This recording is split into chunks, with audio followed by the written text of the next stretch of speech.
The alkali dust was a bitter wind, scraping the high desert basin clean. Eli McRae rode low in the saddle, his eyes tracing the cracks in the earth. It was hard country, this stretch of New Mexico territory in the early 1870s. The war had been over for years, but the land itself felt like it was still fighting, against water, against life, against the men who tried to cross it. Eli was scouting a dry route, one that might save a herd 2 days of travel come spring. The cattle towns to the north paid well for beef, but getting the beeves there meant finding water where there was none and grass where only mesquite and cactus grew. He was good at it. He understood the silence, the emptiness. It matched what he carried inside. He topped a low rise, the sun a hot weight on his shoulders, and looked down toward the gray, skeletal remains of an old trail station. It had been abandoned since the Apache raids 5 years back. The adobe was melting back into the earth, the corral a broken-toothed grin of old timber. Something moved. It was not a coyote, and it was not a deer. It was too low to the ground. A dark shape crawling from the shadow of the station wall toward a dry, empty trough. Eli's hand rested on the stock of the Winchester in his scabbard. He was a solitary man, but not a careless one. He nudged his horse, a dun gelding as tough as the land, down the slope. He made no sound, but the shape collapsed, sprawling in the dust. He dismounted 10 yards away, his rifle in his hand, his eyes scanning the ridgelines. No ambush, no sign of a horse, just the wind and the figure on the ground. He walked closer. It was a woman, or what was left of one. She was dressed in a man's flannel shirt, torn and stiff with dried blood, and rough wool trousers that were far too large. One boot was gone. Her bare foot was a swollen, purpled mess. He saw the dark, matted hair first, then the bruise covering the side of her face. She was half dead, starved, and beaten. He knelt, his knee cracking in the dry air. He laid the rifle aside and gently, his touch rough but measured, turned her head toward the light. The face was a ruin. The lip was split, the skin pale as bleached bone beneath the grime and the deep purple bruise that spread from her temple to her jaw. She groaned, a sound like sand scraping rock. Then her eyes fluttered open. Just a sliver. The color, visible even in the harsh light, was green. A deep, haunted green. Recognition hit Eli like a physical blow. It punched the air from his lungs, a feeling so sharp and unexpected it made him recoil. He knew her. It had been years, 6, maybe 7, back in Kansas, before he'd lost everything. He'd been passing through a small settlement, looking for work. He'd seen the preacher, a man with a voice full of heaven and eyes full of judgment. And he'd seen the preacher's wife. He remembered her hanging laundry behind the small, white-painted church, her movements stiff, her eyes always down. He'd seen her husband, the righteous man, strike her across the face for smiling at a shopkeeper. Later, behind the stables, Eli had seen the man use a strap on her for dropping a basket of eggs. Eli was not a man to interfere in a husband's business. The world was full of casual cruelty, and the war had taught him to look away. But that night, he'd found her by the creek, a small bundle in her hands, weeping in the dark. She was trying to run. She was barely 20 then, worn thin by piety and pain. He hadn't said a word. He just untied his spare canteen, handed it to her along with a strip of jerky, and pointed his chin north. "Dodge is that way," he'd muttered. "Follow the water." He'd ridden south at dawn. 2 months later, in a Texas saloon, he'd seen the newspaper clippings someone had left behind. A church fire in Kansas. A tragic accident. The preacher, Brother Levington, had survived, saved by the grace of God. His young wife, Clara, had been taken by the smoke. He'd assumed the preacher had finally finished the job, or maybe she'd chosen the fire over the man. He'd crumpled the paper and ordered a whiskey, forgetting the name but never the face. Now, the ghost was bleeding in the New Mexico dust. "Clara," he whispered. The name felt strange on his tongue. Her eyes focused, just for a second. Terror flashed in them, bright and sharp. She tried to scramble away, pushing herself backward with her one good foot, but the effort was too much. She went limp, a ragged sigh escaping her split lips. Eli stared at her for a long moment. The desert was quiet. He could leave her.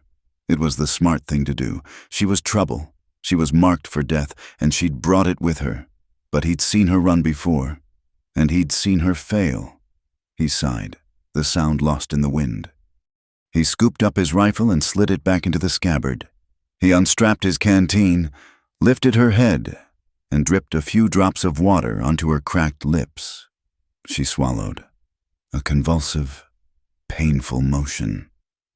"All right," he said, to himself more than to her. "All right." He lifted her.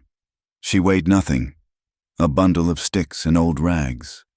He put her in the saddle, climbing up behind her, her head falling back against his chest. He turned the dun not east toward the cattle towns, but west, toward the jagged, protective shadows of the Dragoon foothills. There was an old mining cabin tucked deep in a rocky canyon he'd used before. It was dry, hidden, and, most importantly, empty. It took 2 hours to reach it. The cabin was little more than a single room of crumbling rock and leaning timber, but the roof was mostly intact and the fireplace drew well. He laid her gently on the old rope bed frame, the mattress long since rotted away, and covered her with his bedroll. She was colder now, a deep, shaking chill that had nothing to do with the desert heat. He built a fire quickly, his movements economical. He filled his pot with water from his canteen and set it near the flames.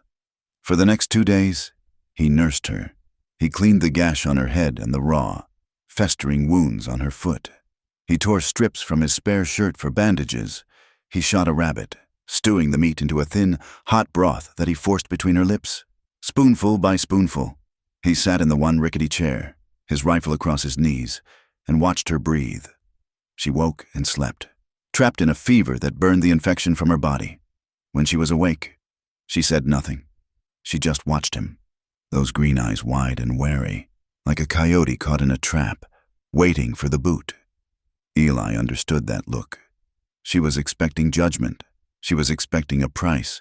Every man she had ever known, starting with the preacher, had demanded something. She waited for Eli to demand his payment. He didn't ask questions. He didn't ask who had beaten her, or why she was dressed in a dead man's clothes. He didn't ask how she had survived a fire that was supposed to have killed her 6 years ago. He had seen the marks on her back when he'd cleaned her wounds.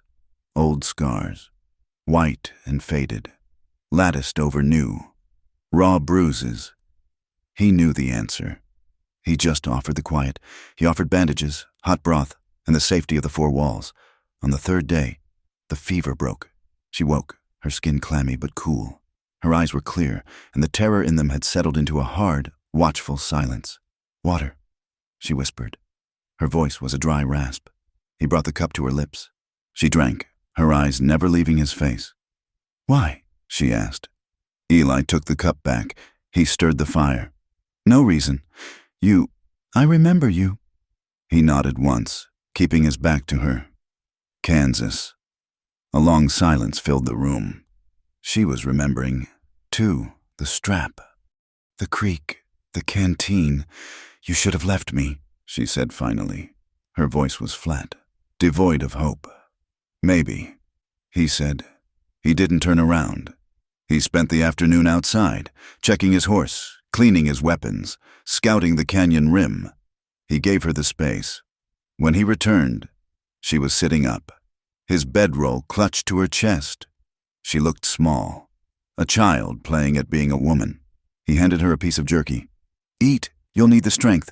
She took it, her fingers trembling. Who are you?" "Eli McCrae."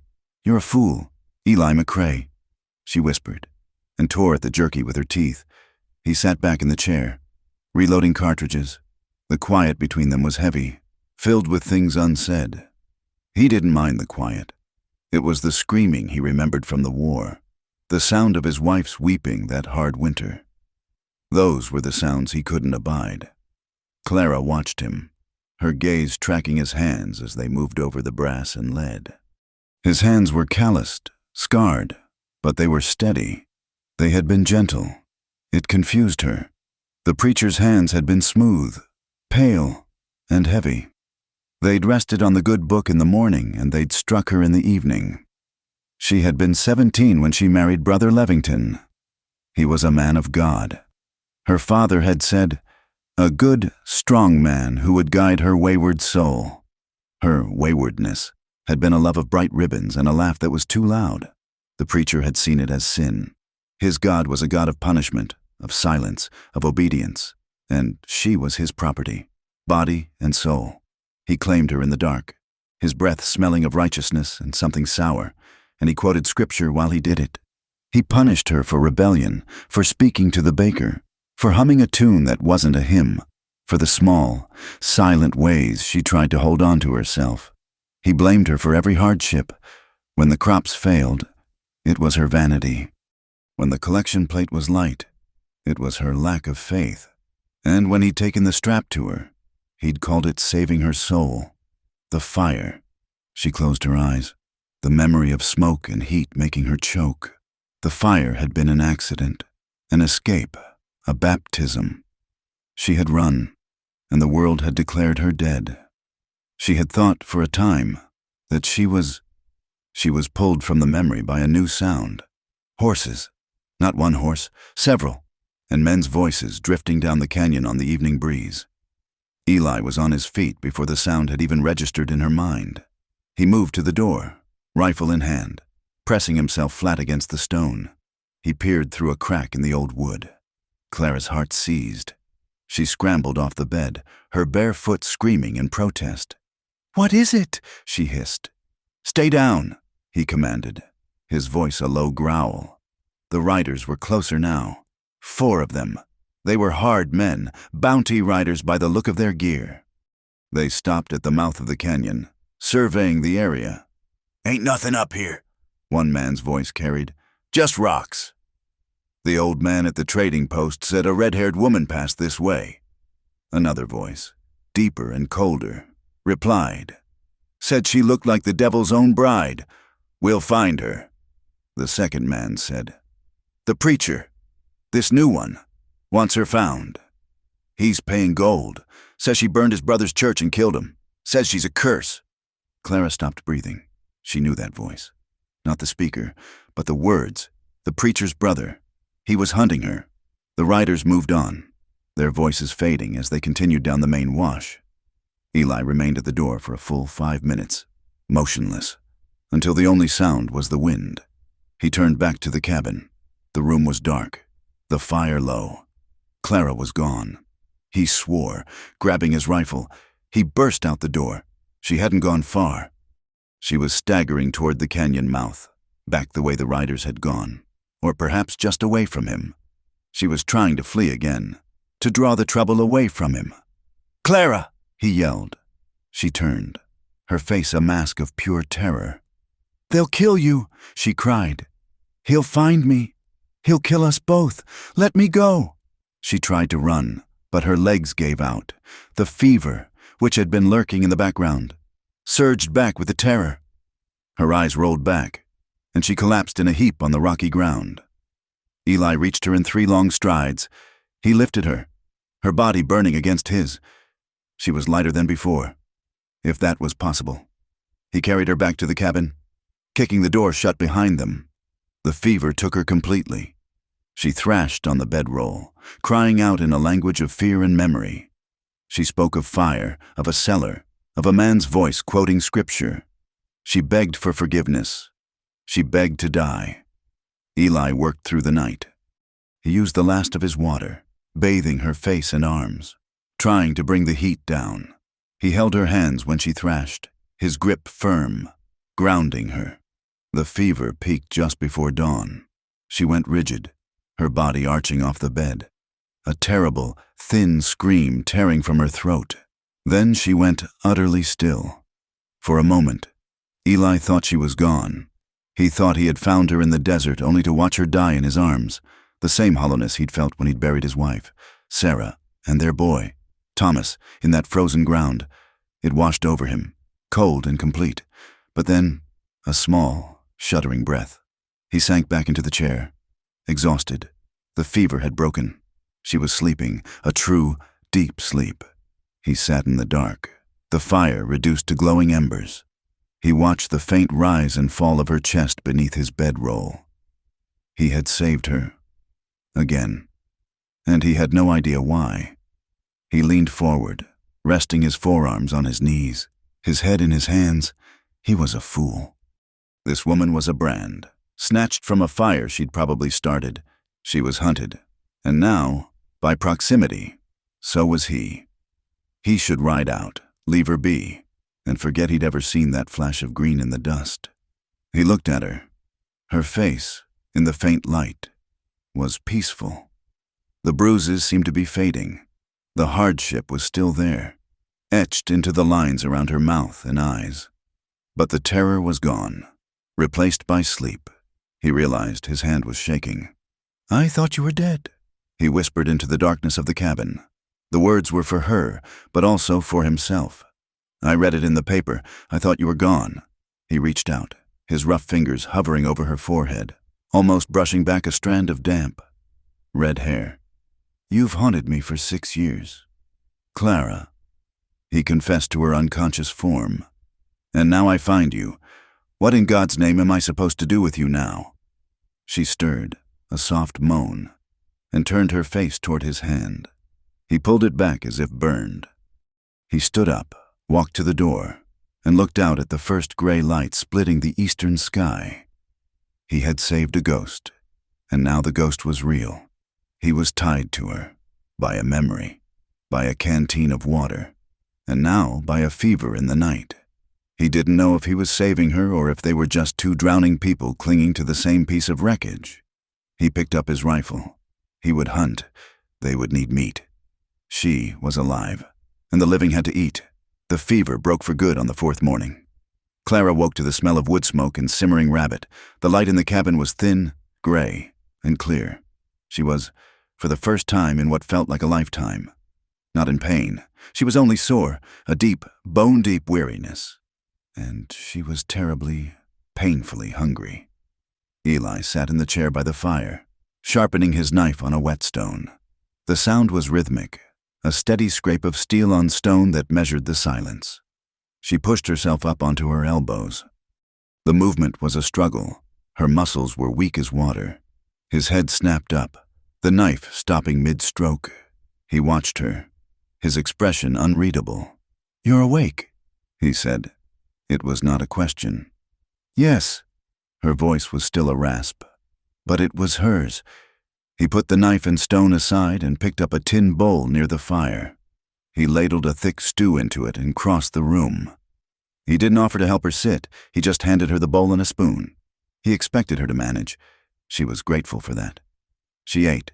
The hot broth and tender meat were agony and heaven.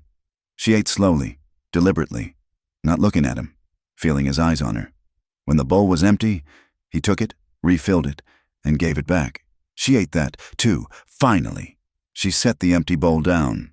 The strength of the food was spreading through her, a slow, warm tide. "Those men," she said, her voice stronger.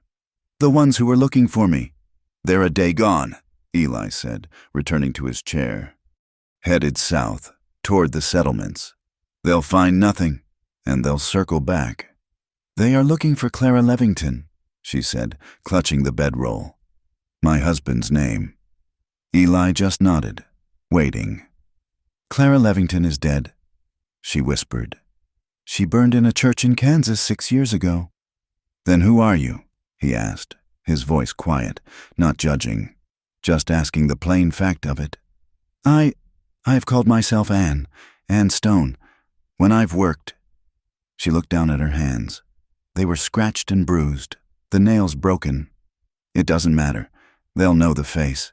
They have a drawing." "Who's they?" "My husband, Brother Levington. He had a brother, Micah. He's a preacher, too. But a different kind. He preaches righteousness with a gun on his hip. He runs a congregation in the territories that's more like an army." She paused, gathering the words. She had not spoken of this to a living soul. "My husband, Thomas, he died, but not in the fire. Not at first. He had locked me in the church cellar. He did that sometimes. When he said my spirit was rebellious, He'd lock me in the dark to pray." Eli's hands tightened on the arms of the chair. "There was a storm," Clara continued, her eyes fixed on the fire. "Not the man. The lightning. It must have struck the steeple. The fire started. I got out. The lock was old. I broke it. Thomas came in, looking for the collection box. Not for me. The smoke was thick. He didn't see the beam. The roof was coming down. It fell. It trapped him. He wasn't dead. He was calling for me to help him, to lift it." She was shaking now. A fine, cold tremor. "I looked at him," she whispered. "And I ran. I ran out of the church, and I didn't look back. I just ran.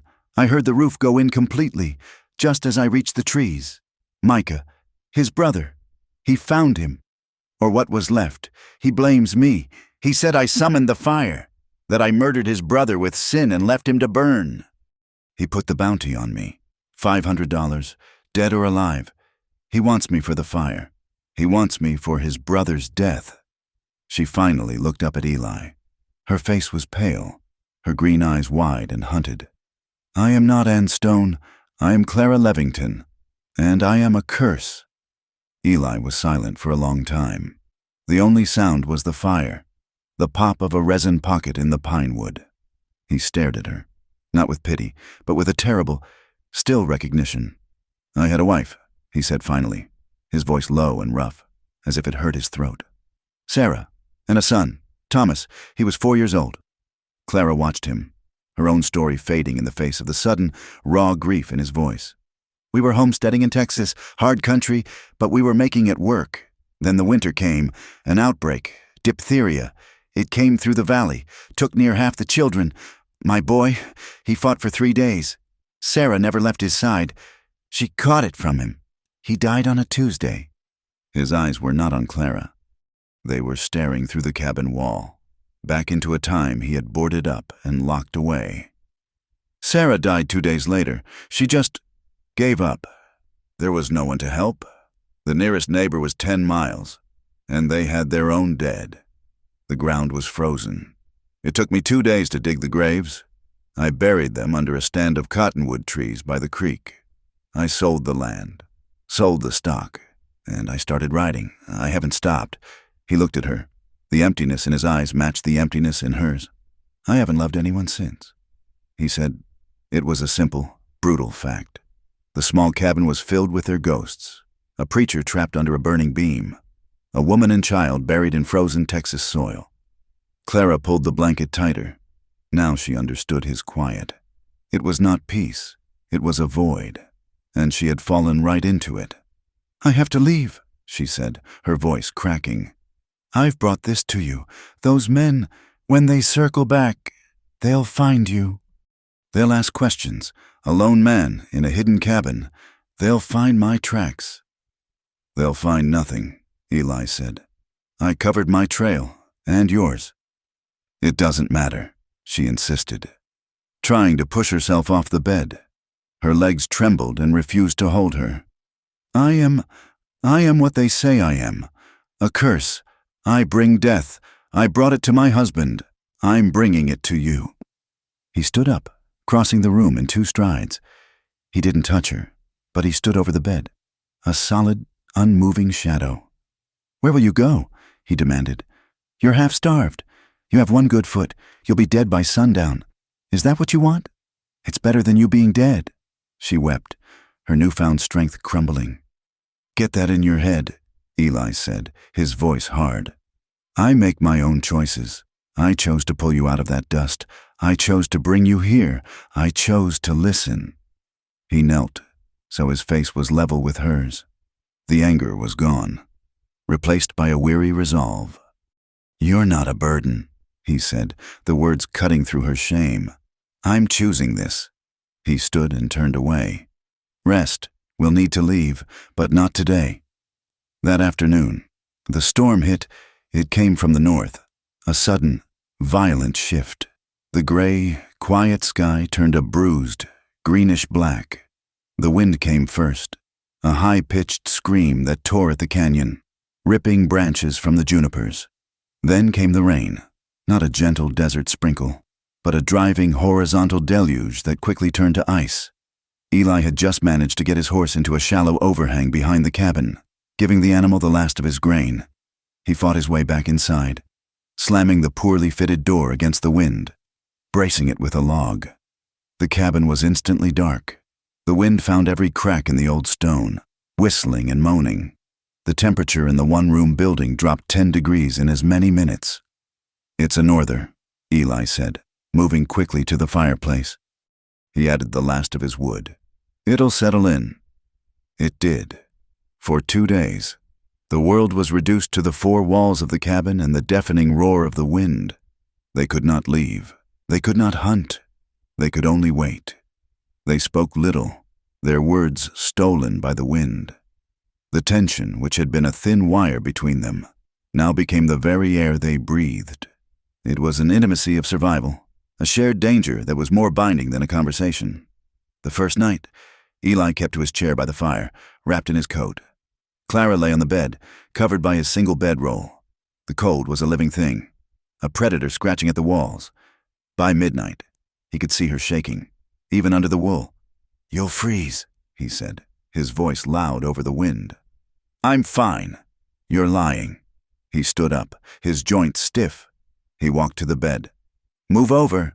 She froze. "What?" "Move over," he repeated, "or we'll both be frozen solid by morning." "I'm not dying of cold when there's a blanket." She hesitated, her body rigid with a fear that was older and deeper than the storm. He was a man. She knew what men wanted when they shared a bed, but Eli just sighed, as if exasperated. He lay down on the edge of the cot, on top of the bedroll, his back to her. He was a wall of warmth, but he did not touch her. After an hour, her shivering eased. The second day was worse. The rain turned to sleet, coating the world in a sheet of ice. The fire was their only point of light and heat. They ate the last of the rabbit stew, cold. They drank the last of the water. The silence was no longer cautious. It was heavy, suffocating. They were 2 people, trapped on a small, wooden island, with a universe of their own grief swirling around them. That night, the cold was unbearable. The fire was embers. They had burned everything they could, even the broken chair leg. "Clara," Eli said. His voice was just a rumble in the dark. She hadn't realized she was shaking again. This time, when he lay down, he pulled the bedroll over both of them, his back to the room, facing her. They lay in the dark, inches apart, not touching, the wind screaming its rage outside. She could smell him, the scent of wood smoke, old leather, and man. It was not the sour, righteous scent of her husband. It was just Eli. She thought of his wife, Sarah. She thought of his boy, Thomas. She thought of this man who had buried his whole world and was now lying beside her, offering his warmth to keep a curse alive. She could not bear it. She could not bear the silence, or the kindness, or the cold. She moved first. It was a small motion. Her hand, cold and trembling, slipped from under the blanket and touched his chest. He was solid, warm. He did not move, but she felt the muscles in his chest jump, then harden. "Eli," she whispered. He said nothing. He didn't breathe. She leaned in. She was desperate. She was trembling. She was unsure of anything in the world except the fact that this man was alive. And she was alive. And they were trapped. She pressed her cold lips against his. It was a question. It was a plea. It was a starvation. He flinched. He did not push her, but he pulled back, his whole body going rigid, as if she had struck him. He turned his head away, breaking the contact. "Don't," he breathed. The word was a harsh rasp, like sandpaper. The rejection was so complete, so immediate.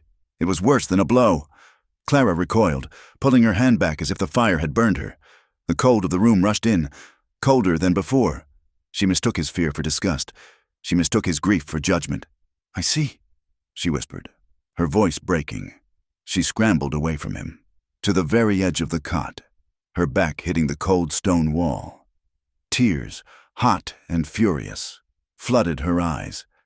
"I'm sorry. I didn't mean—" "Clara, stop!" he said, sitting up. No! She cried, the word tearing out of her. It's pity. That's all it is. You look at me, and you see something broken. A stray dog you brought in from the storm. She was weeping now, deep, shuddering sobs of humiliation and rage. I am not broken. Don't you pity me? Pity? His voice was low and dangerous. He grabbed her arm, his fingers digging in, and hauled her around to face him. In the near total darkness, she could only see the outline of his head, the fury in his posture. You think this is pity? I sat here for 3 days and watched you nearly die. I fed you. I kept you warm. You think I did that out of pity? Then why? She screamed at him. Why did you pull away? Because I am unclean? Because I am a murderer? Because I am not your Sarah? The name hung in the air, a terrible, sharp thing. His hand on her arm tightened until it hurt, and then, just as quickly, it gentled. The fury left him in a rush, like a popped bladder, leaving only a vast, aching sorrow. He let go of her arm. He bowed his head, his shoulders slumping. I'm afraid, he admitted.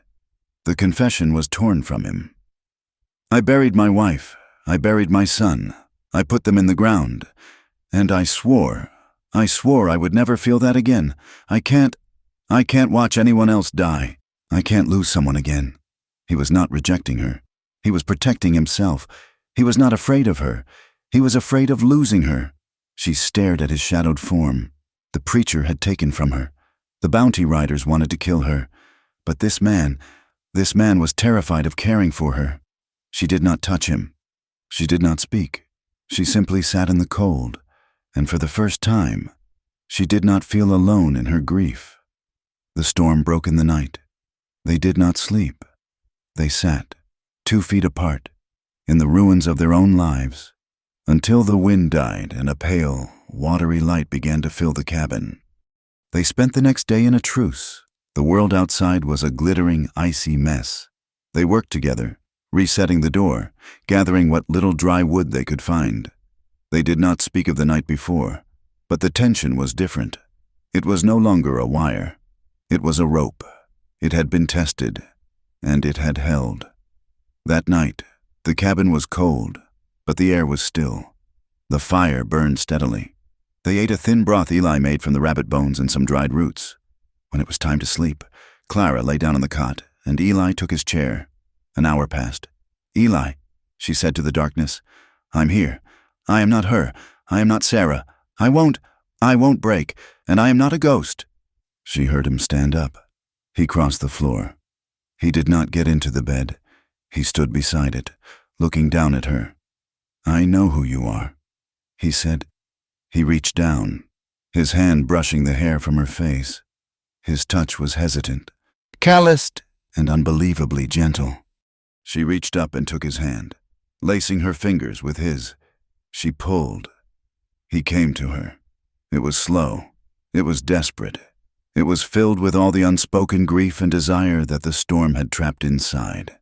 This was not the quick, brutal taking of the preacher. It was not the imagined, soft romance of a young girl. It was a discovery. His hands, which had known only rifles and reins for years, rediscovered the shape of a woman. Her body, which had known only pain and fear, rediscovered the possibility of touch without judgment. It was a comfort, a deep, primal warmth against the cold, and it was rebellion. It was 2 people, marked by death, choosing life in the most fundamental way. It was a defiant, silent shout into the void. When the morning came, the light felt different. It was sharp and cold, and it brought with it the return of the world. Clara woke first. Eli was asleep beside her, his face turned toward her, his arm thrown protectively over her waist. In sleep, the hard lines on his face were gone. He looked younger and more vulnerable than she had ever seen him. Guilt washed over her, cold and immediate. In the dark, it had felt like absolution. In the light, it felt like a sin. She had taken this man, this good, grieving man, and dragged him into her filth. She had used his kindness, his loneliness. She slid from under his arm. Her movements careful, practiced. She was a ghost again. She gathered her things, the torn man's clothes, the one boot Eli had managed to patch. She had to leave. She had to save him from herself. She was at the door, her hand on the wooden latch, when his voice stopped her. "Stop running." She turned. He was sitting up in the bed, the bedroll pooled around his waist. His hair was mussed, his eyes heavy with sleep, but his gaze was sharp. "I have to," she whispered, her hand trembling on the door. "He'll find me. He'll find you. Look what I've done." "What you've done," he said, standing, "is stay alive." He walked toward her, not bothering to dress. He was all scars and lean muscle in the morning light. He took her by the shoulders. His grip was not gentle, but it was not cruel. It was absolute. "You're done running," he said. "You're done running from them. And you're done running from me. Eli, I can't—" "West," he said, cutting her off. "We'll go west, toward the Arizona border. It's rough country. We stay off the trails, travel at night. We can be ghosts if we have to, but we do it together." She looked up into his face. He was offering her the one thing she had never had, a choice, a partner, not a savior, not a master. "We?" she whispered. "We," he confirmed. She looked at the door, then back at him. She took a deep breath, the first clean breath she'd taken in years. She let go of the latch. She nodded. They left the canyon under a sky the color of a fresh bruise, just before the sun touched the horizon. The journey west was not a ride. It was a flight. Eli set a brutal pace, pushing them into the most unforgiving parts of the terrain, trading speed for safety. They skirted the high desert, cutting through dry arroyos and canyons that tore at the Dunn's hooves and their own worn boots. Eli had managed to find his pack horse, which had broken free during the storm, and for that, Clara was grateful. It meant they had a few supplies, though not enough. They moved at night. The starlight was a cold, thin guide, turning the landscape into a treacherous world of silver and black. By day, they found shelter. They hid in the shadows of rock overhangs, in dense thickets of mesquite, or in the crumbling ruins of old, forgotten homesteads. They would sleep in shifts, though Eli rarely seemed to sleep at all. He would sit, rifle across his knees, watching the high, hot sun bleach the land they had crossed, his face a mask of iron stillness. The silence of the day was filled by the heat. The silence of the night was filled by Clara's fear. Her nightmares returned, more vivid than ever. She would wake with a choked cry, her hands clawing at the blanket, the smell of smoke in her nostrils, the sound of a man's voice quoting scripture in her ears. She would find herself in the dark, cold desert. Eli's hand on her shoulder, his voice a low rumble. "You're here," he would say.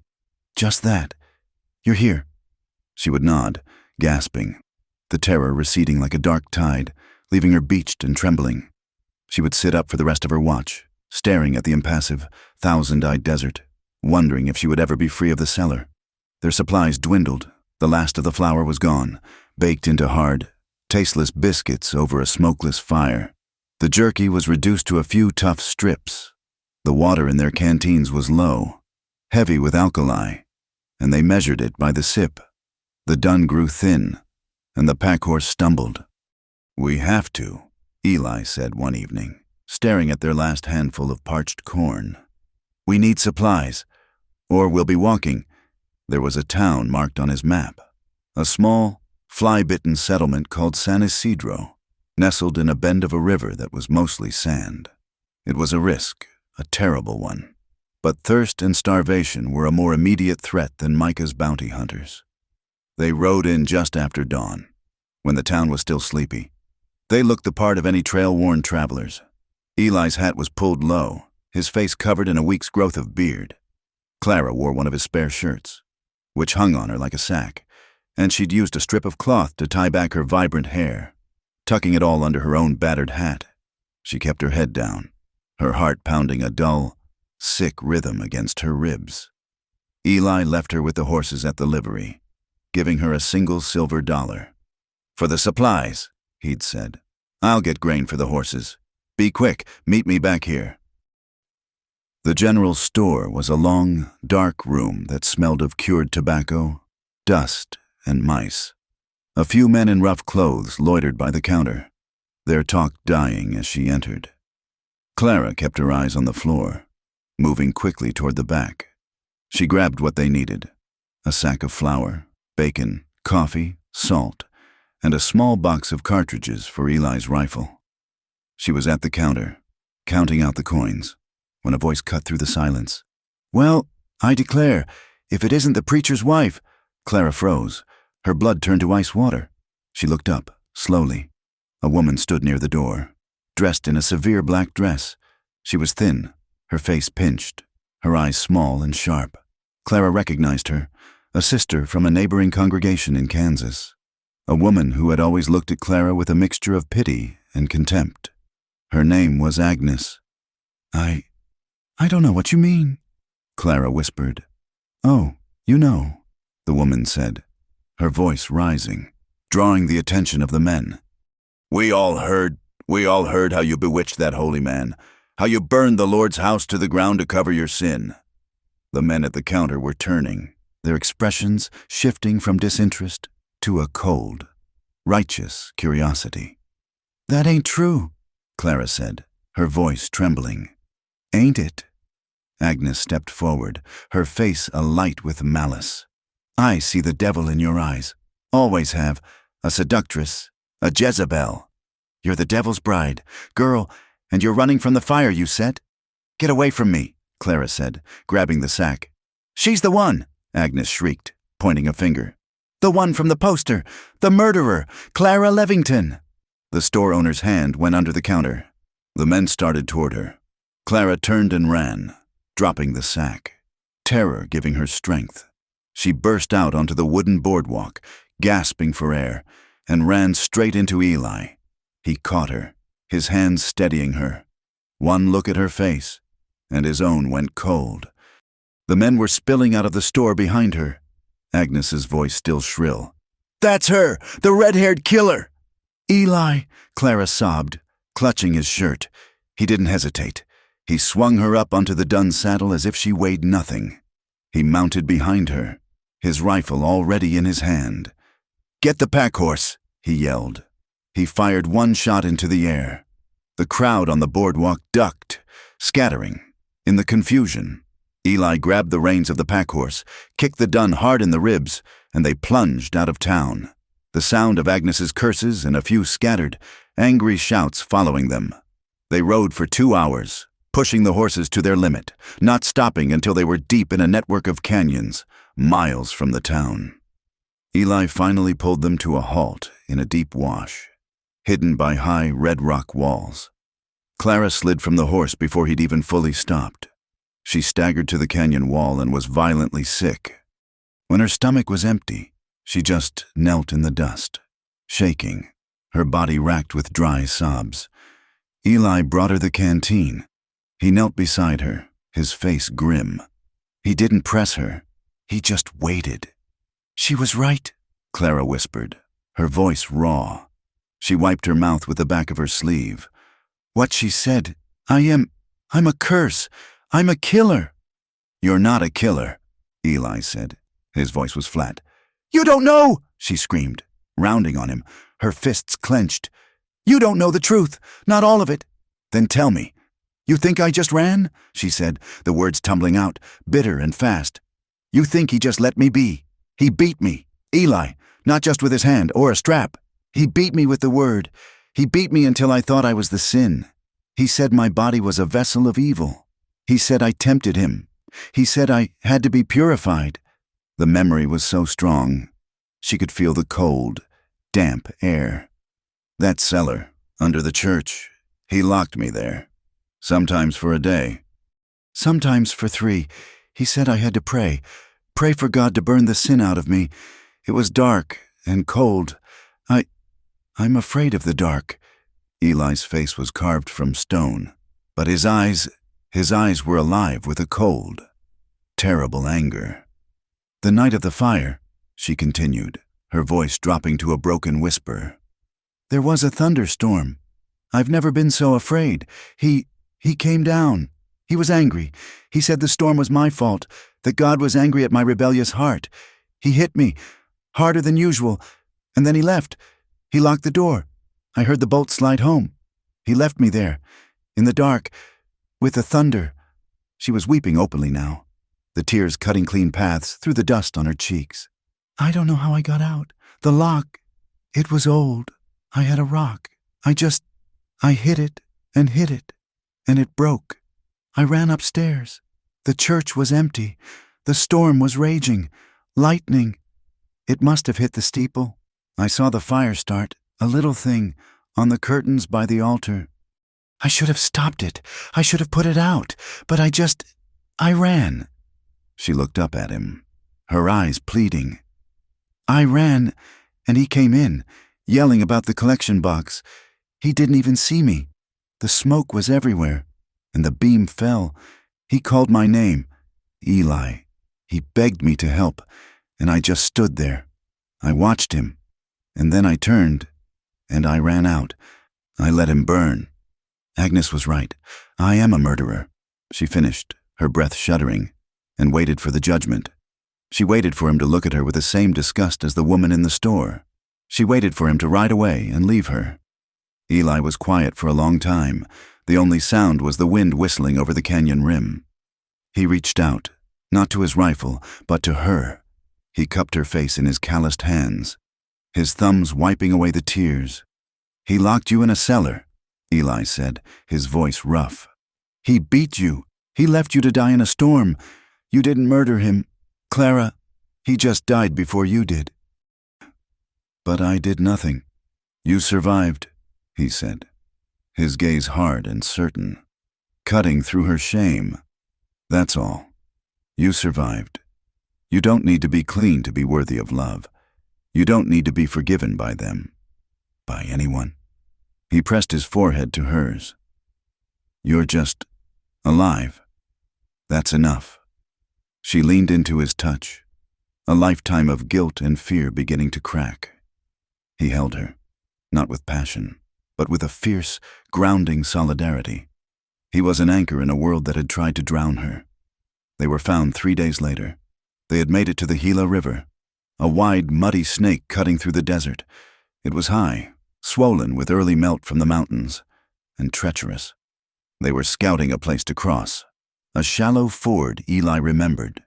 When the shot rang out, the bullet snapped past Eli's head, so close he felt the heat, and slammed into the rock behind him. "Bounty hunter!" Eli yelled, shoving Clara behind a cluster of boulders. He pulled his rifle from the scabbard in one smooth, practiced motion. "Stay down," a man's voice echoed off the canyon walls. "Clara Levington, I have a warrant for your arrest, and $500 for your head. Come on out, girl. The preacher sends his regards." Eli peered over the rock. The shooter was on the other side of the river, half hidden in the cottonwoods. He was alone. It seemed a tracker. He'd likely picked up their trail from San Isidro. "He'll pay for you, too. Cowboy!" the man yelled. "Aiding a fugitive. That's $50. Not as much, but you'll hang all the same." The man fired again. The bullet chipped the rock, sending fragments stinging Eli's cheek. "Clara," Eli said, his voice calm, but his eyes were sharp. "Stay here. Do not move, no matter what you hear." "Eli, no!" But he was already gone. He slipped from behind the boulders, moving low and fast, using the terrain, vanishing into the reeds and rocks along the riverbank.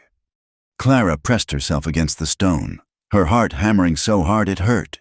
She heard another shot, then another, a yell. Silence.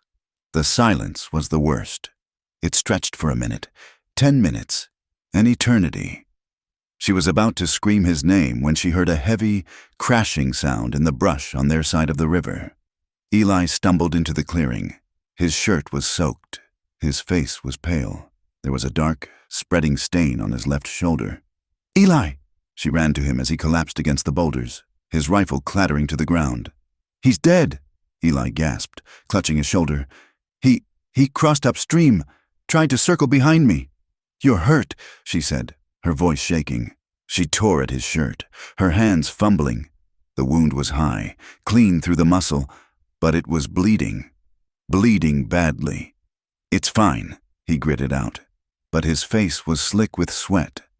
"No," she said. The panic was rising, but she beat it down. She had seen death. She had seen pain. This, she could fight. "No, it's not." She dragged him into the cover of the rocks. She got his shirt off. She used his own knife to cut strips from her underskirt. She washed the wound with water from the canteen, her hands surprisingly steady. He hissed in pain, but didn't fight her. Night fell. A cold, clear moon rose, bathing the riverbank in pale light. "I have to stitch it," she said. She held up the small sewing kit from her pack. "It's all I have." "Do it," he said.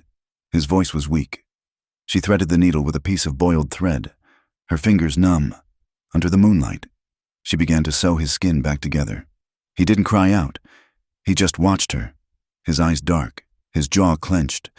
She worked, her movements precise. She was not the preacher's wife. She was not the devil's bride. She was a woman sewing a man back to life. When she was done, she bandaged the wound tightly. He was pale, shivering, but the bleeding had stopped. She covered him with his bedroll. He lay against the rock, his eyes closed. His chest was bare in the moonlight. She saw them then.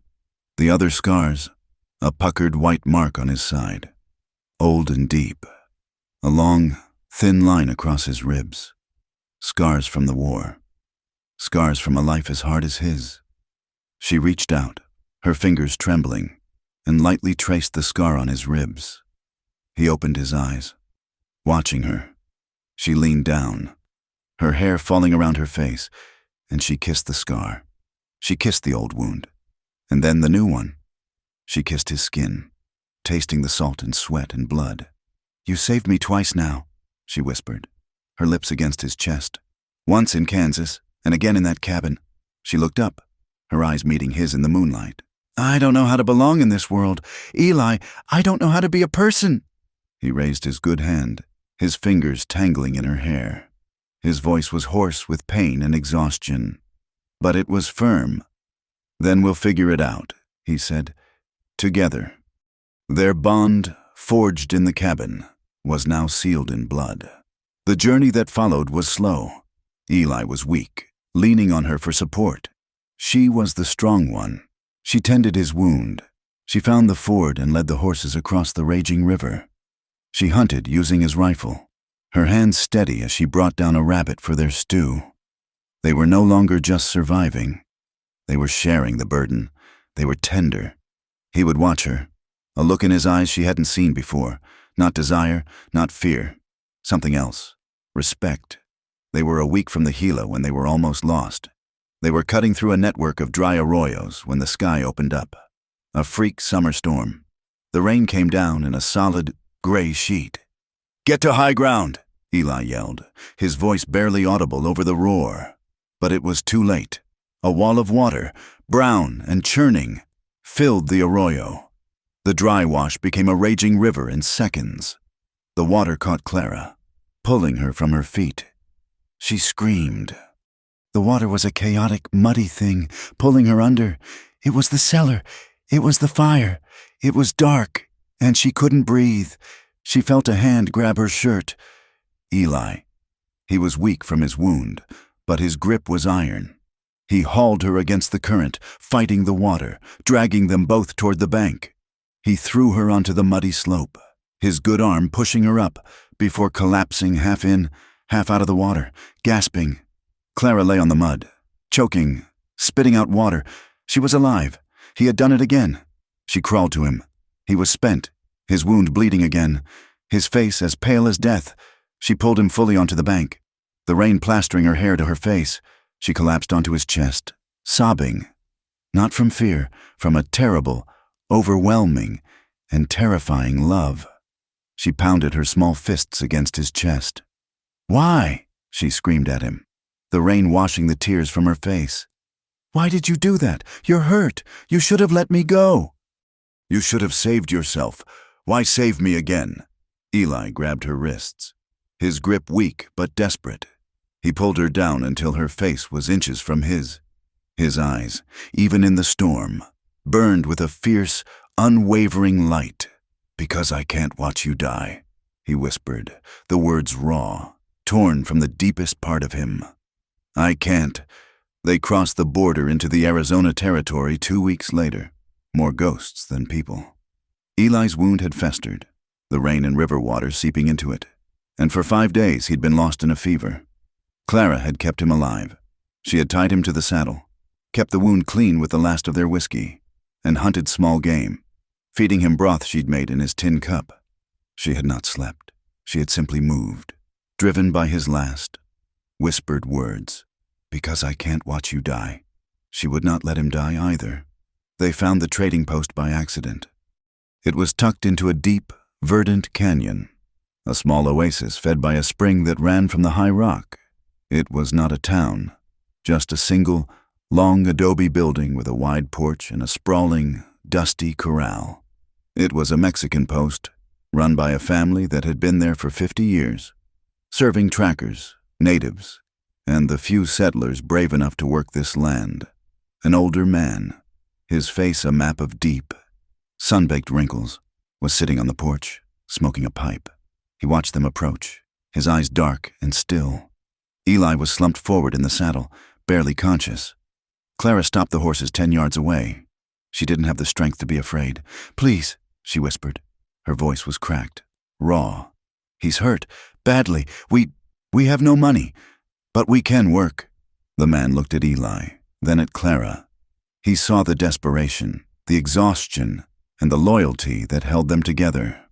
He took a long pull from his pipe. "My wife, Elena, is in the garden," he said, his voice a low rumble. "Bring him inside. There is an empty room." For 3 days, Eli did not wake.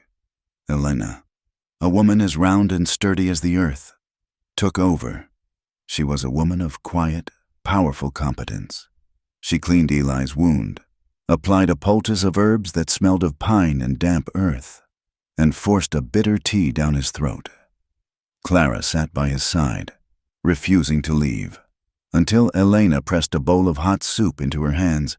"He will sleep," the old woman said, her English accented but clear. "You will eat, then you will sleep. A sick man does not need 2 ghosts watching him." Clara ate, then she slept in a chair, her hand clutching Eli's. On the 4th day, he woke. His eyes were clear. The fever was gone.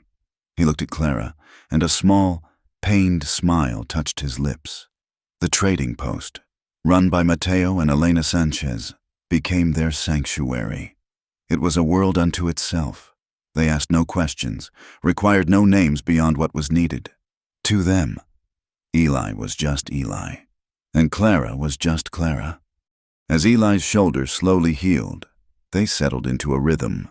It was a life Clara had never known, a life of simple, hard work and quiet kindness. Eli, his arm in a sling, was not a man to sit idle.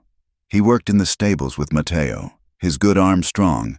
He mended tack, reinforced the corral, and groomed the few horses that came through.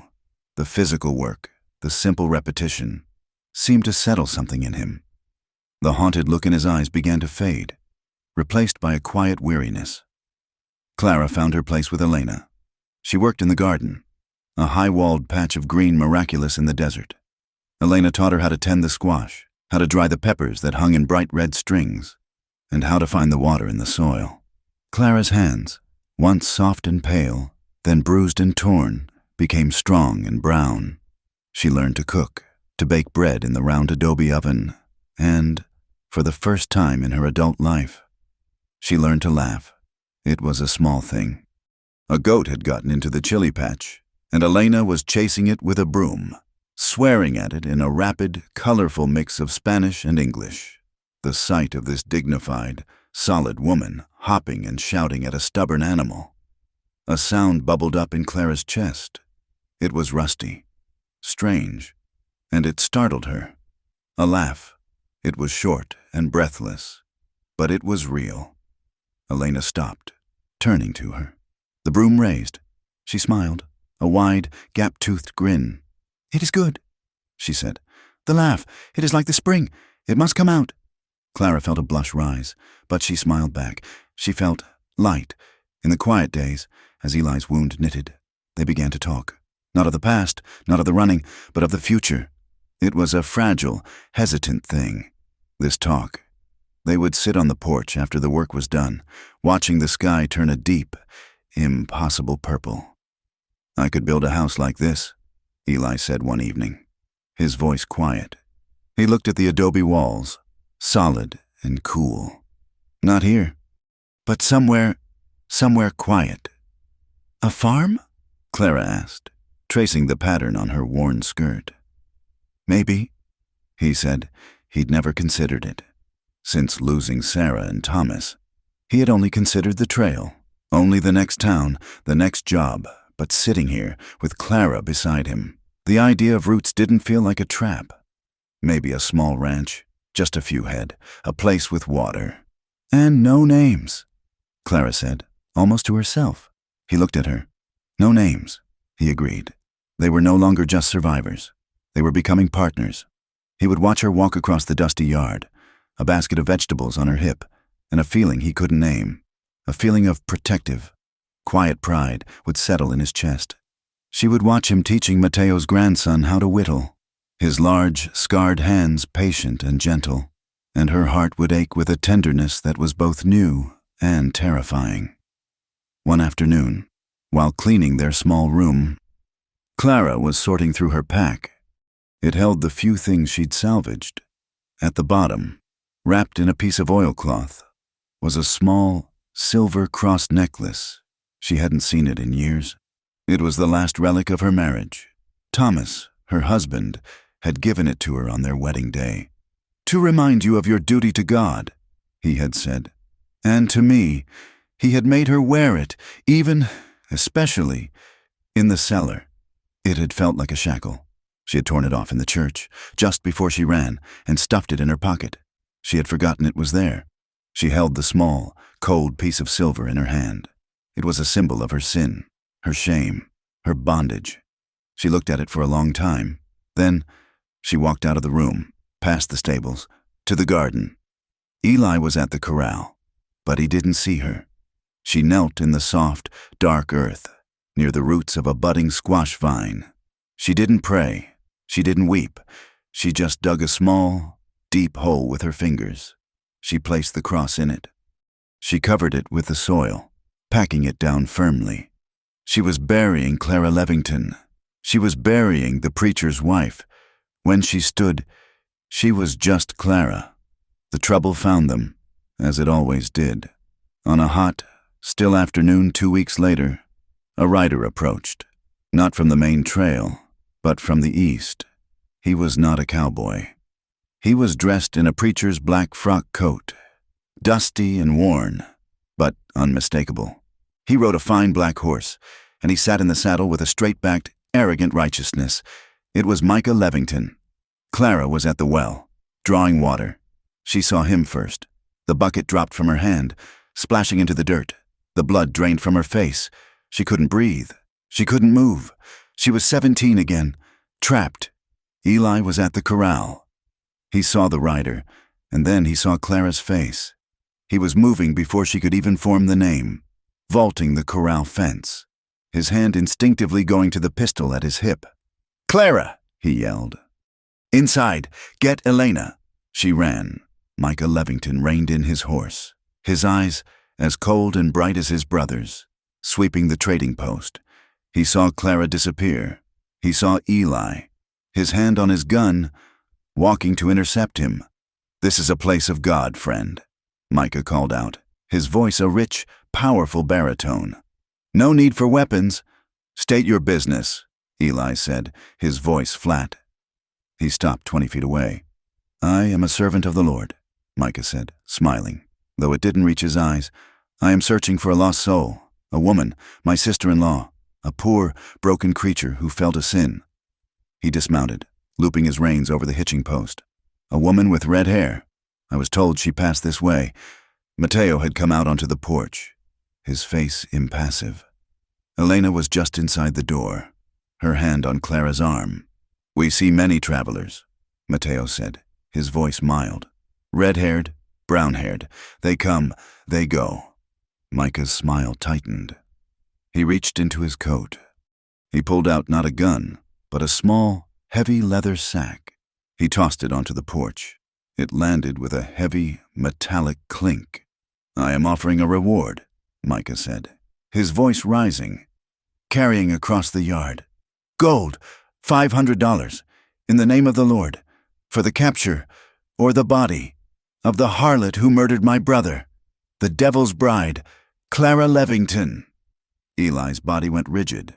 "We have seen no one of that name," Mateo said, not looking at the gold. "She is here," Micah said, his voice dropping, losing the preaching tone, becoming something sharp and venomous. "I have been tracking her for a month, since she was spotted in San Isidro, since she and her lover murdered a good man on the Gila River." He looked directly at Eli. "You," he pointed a finger at Eli. "You are the one. The adulterer. The man who shelters the witch. You will burn with her. You need to leave," Eli said. His voice was deadly quiet. "Get on your horse and ride. I will not be denied." Micah roared. "I will cleanse this place. I will have my vengeance, for it is the Lord's." "This is not a church," Mateo said, his voice suddenly hard as steel. He stepped forward. "This is my home. You are not welcome here. Preacher, you will take your gold and you will leave, or you will be removed." Micah looked at Mateo, then at Eli. He was one man, and they were two. He sneered. "I will be back," he said. "The hand of God is patient, but it is absolute. She will be judged." He snatched the bag of gold, mounted his horse, and rode out of the canyon, not looking back. The silence he left behind was heavy, suffocating. Clara came out onto the porch, her face white. "He'll come back," she whispered. "Tonight, he's not alone. He'll have men. He always has men." "He was alone," Eli said, his eyes scanning the canyon rim. "He's a tracker, but he'll be back." "We must go," Mateo said, looking at Eli. "You are not safe here. He will bring others." "No," Eli said. He turned, his face grim, his eyes cold. "I'm done running. We are done running. This ends here." "Eli, no," Clara said, grabbing his good arm. He's a monster." "He's a man," Eli said, "and he's hunting you." He looked at Mateo. "Where will he camp?" "The spring," Mateo said, pointing up the canyon. "A mile north. There is water. He will wait for dark. He thinks you will run." "Good," Eli said. He walked toward their room. Clara followed him, her heart seized with a new, cold terror. "What are you doing? We can ride. We can go south, into Mexico. Elena knows a way." "No," Eli said. He was checking his rifle. He took the box of cartridges she had bought and began methodically loading the magazine. "He will never stop. You will never be free. You'll be running until you're in the ground. I won't let that happen." He snapped the rifle closed. "What are you going to do?" she whispered, though she already knew. "I'm going to wait for him," Eli said. "In the canyon. I'm going to ambush him." "You're going to kill him," she breathed. The word was ugly. "If I have to." "No," she cried, grabbing his shirt. "No more. Eli, please. You killed that man at the river. For me, I won't have another death on my soul. Please, let's just go." He stopped, his hands on the rifle. He looked down at her, and his face, which had been so hard, softened. He touched her cheek, his thumb brushing away a tear she hadn't known had fallen. "Clara," he said, his voice rough. "That man at the river, and this man. Now, this isn't for your soul. It's for your life. It's for your breath." He leaned in, his gaze so intense it pinned her. "I'll kill to keep you breathing." She pulled away, horrified. "That's what he says. He kills in the name of God. You'll kill in the name of me? What's the difference?" "The difference," Eli said, his voice hard, "is that I'm not him." He brushed past her and walked out the door. Dusk fell. The canyon was filled with purple shadows. Eli was gone. He had taken his rifle and slipped into the rocks like a ghost. Clara sat on the porch, wrapped in a blanket, her body frozen. Mateo sat at the other end, his own old rifle across his knees. Elena was inside, praying. The quiet murmur of her rosary, the only sound. An hour passed. 2. The moon rose, high and white, turning the world to silver. Then, a sound. Not a gunshot, a scream. It was a man's voice, cut short, followed by the sound of a brutal, grunting fight, the sound of fists on flesh, of bodies hitting the rock. Clara was on her feet. "Eli!" She ran toward the sound, up the canyon, ignoring Mateo's shout. She stumbled over the rocks, her only thought his name.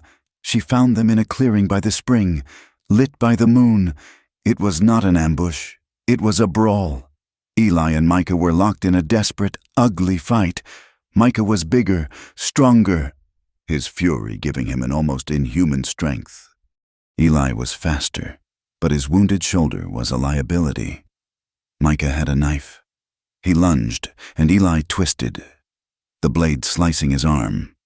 Eli roared, less in pain than in effort, and slammed his pistol-whipped Micah across the side of the head. The preacher went down. Eli stood over him, gasping, his chest heaving. His arm was bleeding freely. He raised the pistol, his hands shaking with rage and exhaustion. He was going to deliver the final blow. "No!" Clara screamed. She burst into the clearing. Eli turned, his eyes wild, not recognizing her for a second. "Eli, no!" she said, her voice shaking but strong. Don't become him." Eli stared at her, the pistol unwavering. "Please," she whispered. "This isn't your sin. It's mine."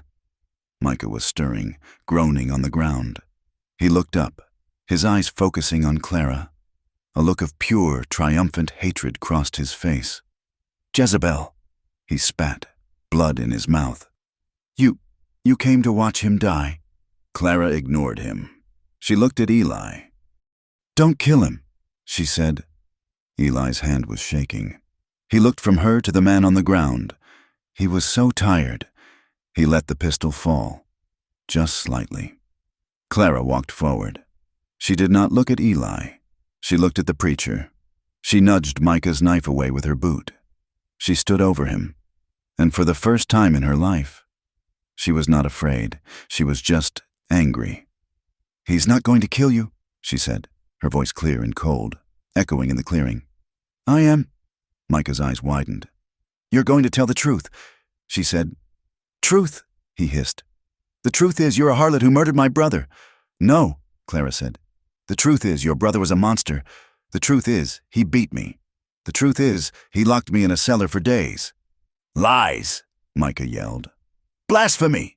"The truth," Clara said, her voice rising, "is that you knew what he was. You watched him beat me at a church social, and you told the sisters it was God's correction. She's lying." "Oh," Micah shouted, but his voice was strained. "Am I?" Clara said. "Am I lying about the time you held me down while he prayed over me with his belt? Am I lying about the money you both stole from the collection? The money he was trying to save from the fire? Not me." A new sound. People, Mateo and Elena, and 2 of their sons who worked the post, had followed her. They stood at the edge of the clearing, rifles in hand, watching.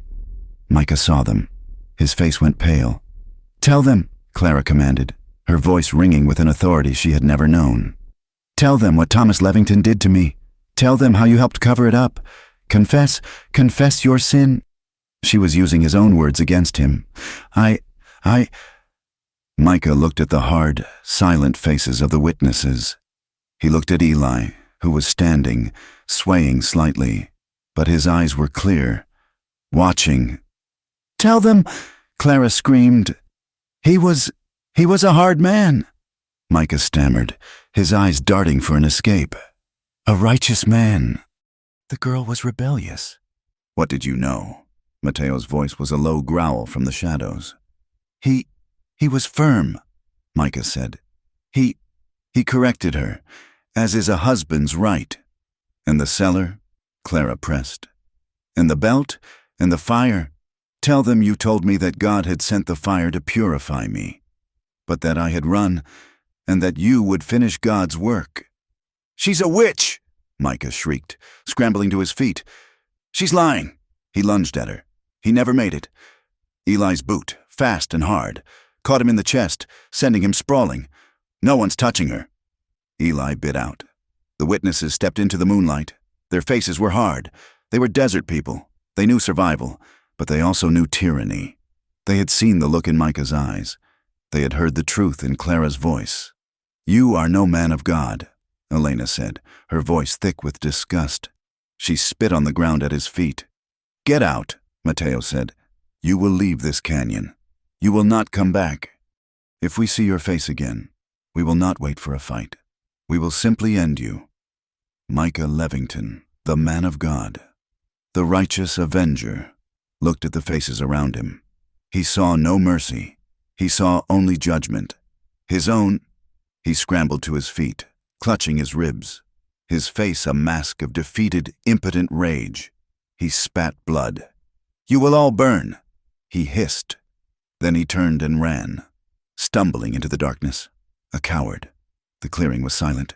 The witnesses turned and walked away, back to the post, their part in it done. Clara stood, shaking, the adrenaline leaving her. She had done it. She had faced him. She had won. She turned to Eli. He was still standing, but he was leaning against a rock, his face pale as the moon, the arm he'd been cut on, and his shoulder. Both were bleeding. A dark pool was forming at his feet. Eli, she whispered. He looked at her, a strange, small smile on his face. You are something, he breathed. And then his eyes rolled back, and he collapsed, unconscious, into the dust. Clara screamed. She ran to him, falling to her knees, grabbing his face. He was cold. No, she whispered, her voice a low, desperate animal sound. No, you cannot. I will not let you. She tore a strip from her skirt, pressing it against the worst of the bleeding. Mateo, she screamed. Elena, help me. I will not let him die. Eli did not die. He lived, but it was a stubborn, slow, and agonizing process. The first 2 days were a blur of blood and fever. Clara, with the help of Elena and Mateo, moved him to their small, clean room, laying him on the cot that had become their own. His blood had soaked the mattress. The knife cut on his arm was deep, but it was the renewed bleeding from his shoulder wound that had nearly killed him. He had torn the stitches she had so carefully put in, and the wound, now twice aggravated, was angry. Clara refused to leave his side. She was no longer the trembling, haunted woman who had collapsed in the dust. She was a general, her army a collection of rags, hot water, and Elena's bitter herbs. She sat in the dim, cool room, her hands steady, her face set. She had fought Micah Levington with words. She would fight death itself for Eli with her bare hands. He is strong, Elena said on the 3rd day, placing a hand on Clara's shoulder. Eli's fever had not broken, and he was pale as ash. But the blood he lost, he is empty. He will not die, Clara stated. It was not a hope. It was a command. Elena nodded, a flicker of deep respect in her dark eyes. She left a tray of food, fresh bandages, and a small vial of laudanum. For the pain, when he wakes. If he wakes. Clara didn't touch the food. She only watched the shallow, ragged rise and fall of Eli's chest. On the 4th day, his fever spiked. He thrashed in the bed, his voice a low, rough rasp, calling out names she did not know. He called for Sarah once, a desperate, broken sound that lanced Clara's heart. He called for Thomas. He cried out, I can't watch you die. His eyes squeezed shut, his good hand clenched into a fist. He was back at the river, back in the storm, back in that frozen Texas winter. Clara did not flinch. She did not feel jealousy. She felt a profound, aching sorrow for the man who had buried his whole world. She took his hand, the one that wasn't wounded, and held it. I'm here, Eli, she whispered, her voice fierce. I'm not her. I'm Clara, and I am not dying, and neither are you. She bathed his face with a cool cloth. She forced sips of water and broth between his cracked lips. She changed his bandages, her touch tender but firm, her stomach no longer turning at the sight of torn flesh. She was learning his body in a way that had nothing to do with passion. She was learning his scars, his pain, his limits. On the 5th day, the fever broke. He woke just after sundown. His eyes opened, and they were clear. He looked at the adobe ceiling, then at the candle, and then at her. He just stared at her for a full minute, as if trying to place her. Clara's heart, which had been a cold, hard stone of resolve, suddenly cracked. A single tear rolled down her cheek. "You're alive," she breathed. Eli's dry lips parted. "You," he rasped. He lifted his good hand, his fingers brushing her cheek, catching the tear. His hand was weak, trembling. "You stayed. I told you," she whispered, covering his hand with her own. "I will not let you die." His recovery was a map of small victories. The first time he sat up, the first time he held a cup, the first time he walked, leaning on her, to the chair by the door. But it was slow. The wounds were healing. But the loss of blood had left him weak, a shadow of the man he was. He needed real medicine, not just herbs. He needed quinine for the lingering fever, and better food than they could hunt. Clara knew what she had to do. She had one thing left, one thing that was hers, from the life before the preacher. Tucked in the lining of her pack was a small, oval brooch. It was her mother's, ivory and silver, with a tiny, painted rose. Thomas Levington had let her keep it, calling it a trifle of worldly vanity that would remind her of her mother's simple, obedient piety. To Clara, it was just her mother. She took it to Mateo. Eli was asleep. She stood on the porch in the bright, hard sunlight, the brooch in her palm. "I need to sell this," she said, her voice quiet. Mateo looked at the brooch, then at her. He knew its value. "It was fine work. It is your last thing. He needs medicine," she said. "He needs food. You've been kind, but we have eaten your stores. I have nothing else." Mateo was silent for a moment. He looked at the brooch, then at the mountains. "There is a trader. He comes through tomorrow. He will cheat you." "As long as he gives me enough for quinine and salt," she said. Mateo looked at her, his expression unreadable. He reached into his own pocket and pulled out 2 heavy silver dollars and a few smaller coins. He pressed them into her hand. "The trader comes tomorrow," he said. "I will buy this from you. I will give you what he would give you, and perhaps a little more. 25% more. It is a good price." Clara looked at the money, then at him, her eyes filling with tears. "But," she started, "it is a business transaction." Mateo said firmly, "I will sell it to a lady in Tucson. I will make a profit. You will buy what you need from my store. We are all content." He gently took the brooch from her hand. "Now, go. Elena is making stew. He will need to eat." Clara closed her hand around the coins. She had sold the last piece of her mother, the last piece of her old life, and she felt no grief, only a fierce, protective relief. She had bought him another day. She cared for him with a tenderness that was so new. It frightened her. She fed him. She read to him from a tattered copy of a newspaper a drifter had left behind.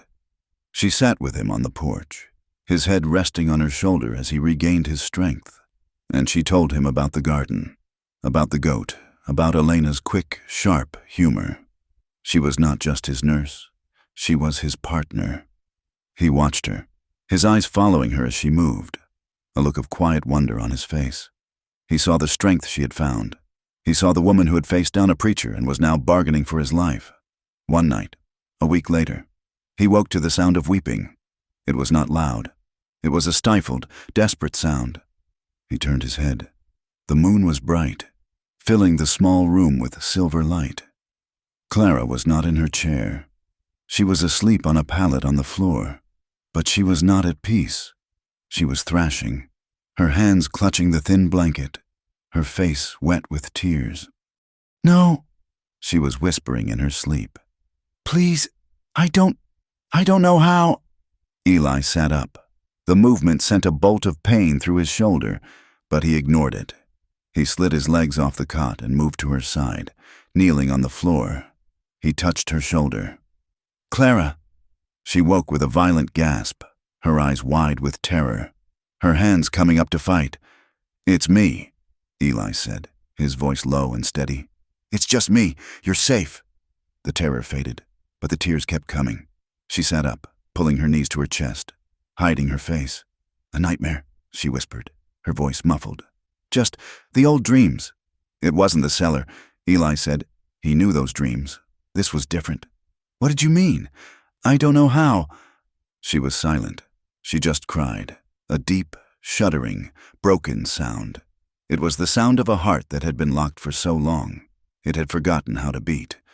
"Clara, talk to me," he said, his hand on her back. She finally looked up. Her face was a ruin of grief, but her eyes were clear. "You," she whispered, You're good. You're kind. You look at me like I'm not dirty." "You're not," he said, his voice rough.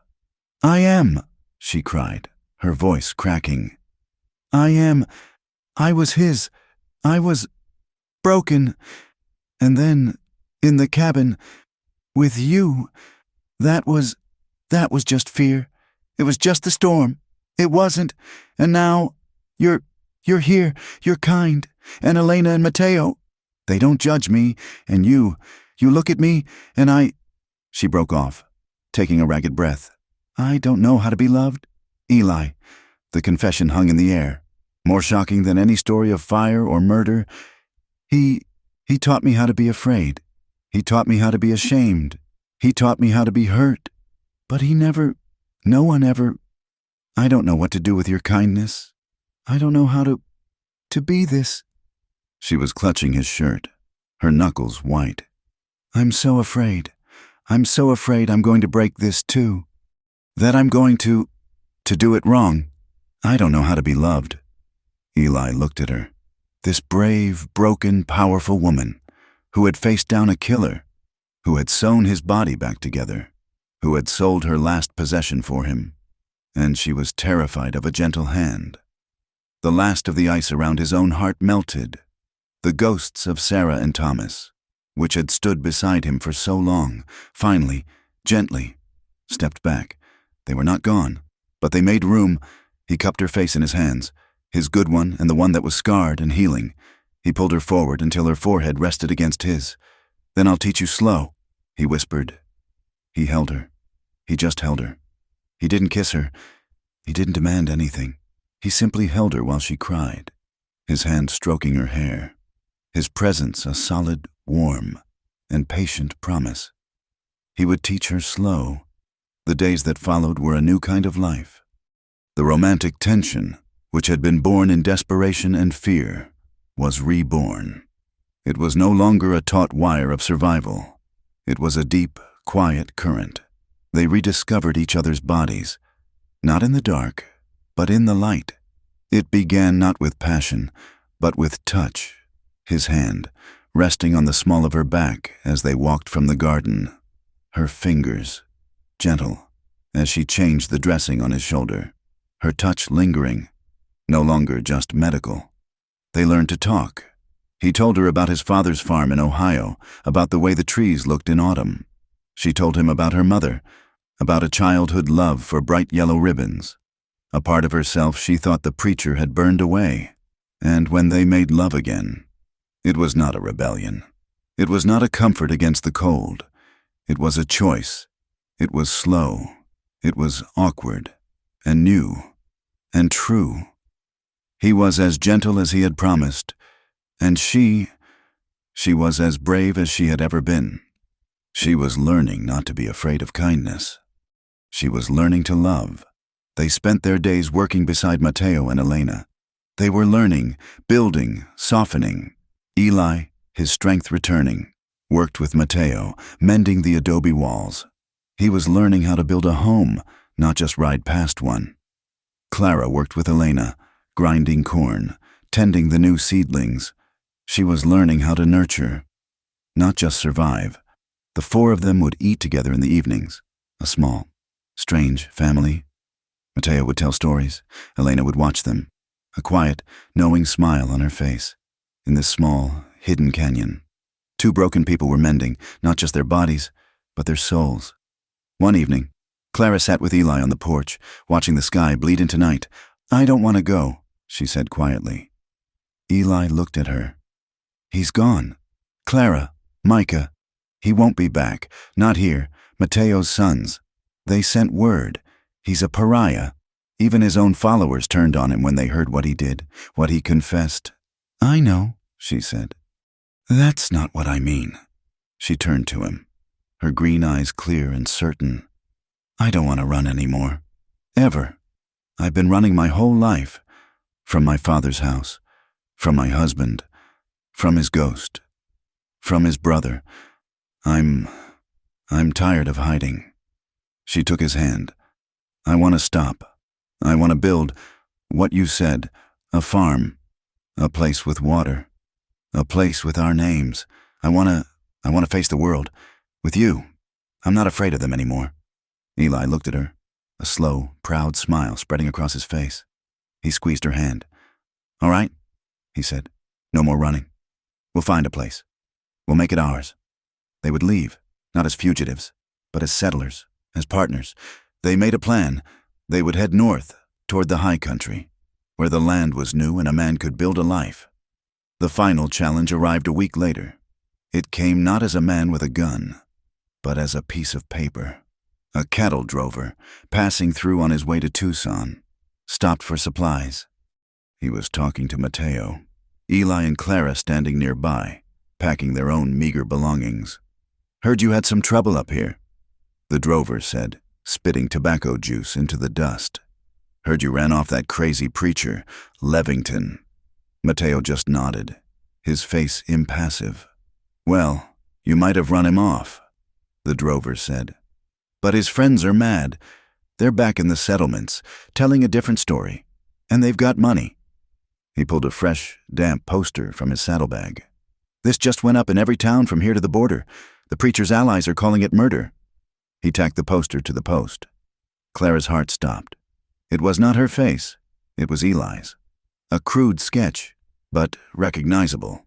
Underneath, the words were stark. "Wanted. $1,000 for the murderer, Eli McCrae." It accused him, falsely, of ambushing and murdering a man of God, Micah Levington. It claimed he had done it in cold blood, assisted by a known harlot, and that he was armed and dangerous.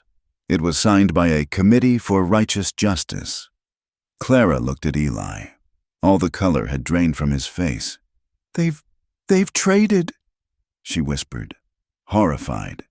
"They've traded me for you." Micah, in his defeat, had played his last, most venomous card. He couldn't have Clara, so he would take Eli. "It's a lie," Eli said, his voice flat, but there was a new weariness in it. "It don't matter if it's a lie," the drover said, eyeing Eli with a new, cold suspicion. $1,000 is a lot of money. Every bounty hunter from here to Kansas will be on your trail. Friend, you're a marked man." The drover gathered his supplies, paid Mateo, and mounted his horse. He looked at Eli. "I ain't no bounty man," he said, "but I'd be riding if I were you, and riding fast." He spurred his horse and was gone. The quiet in the yard was terrible. "They must leave," Elena said, her voice urgent.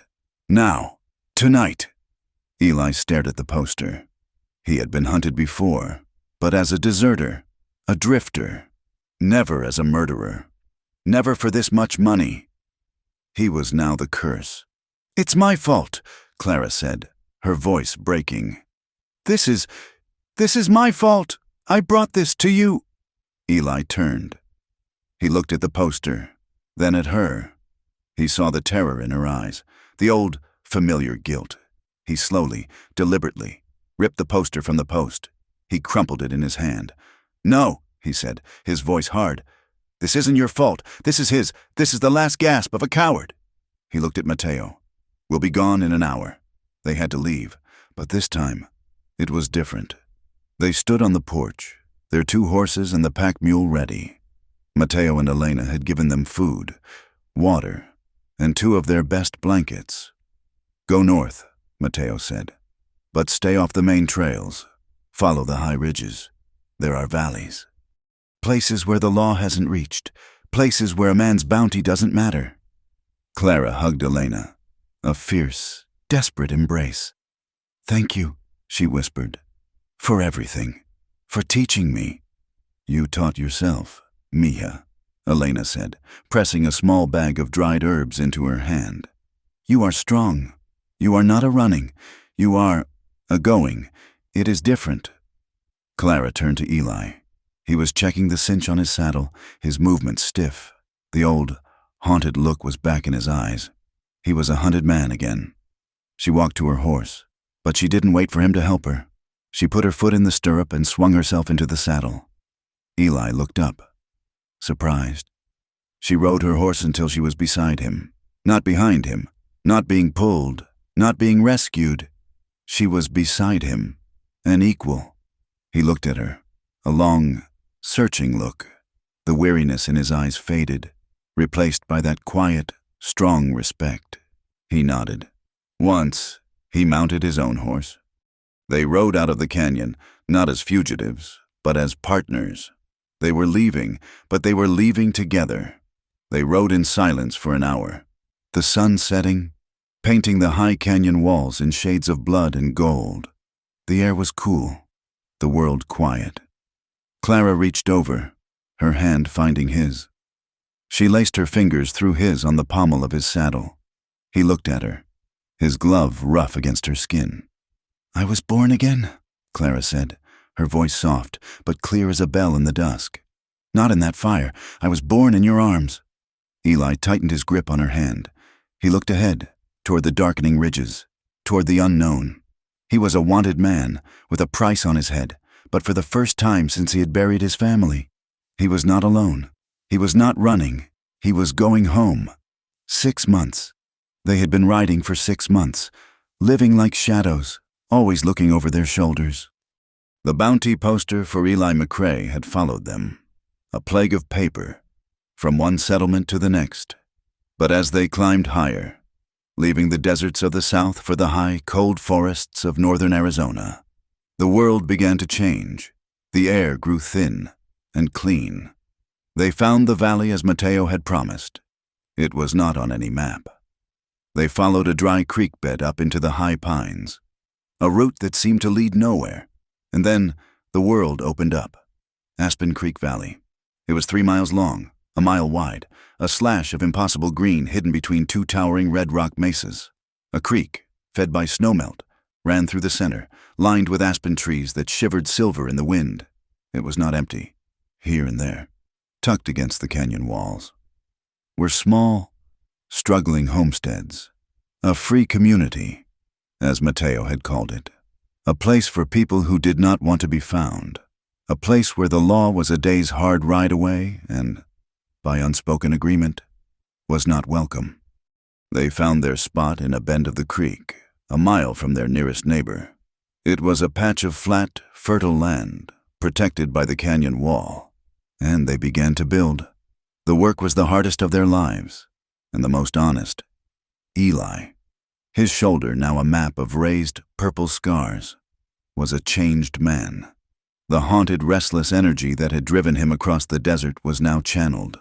He swung the axe, and the sound of it, the sharp crack of steel on pine, was the first sound of their new life.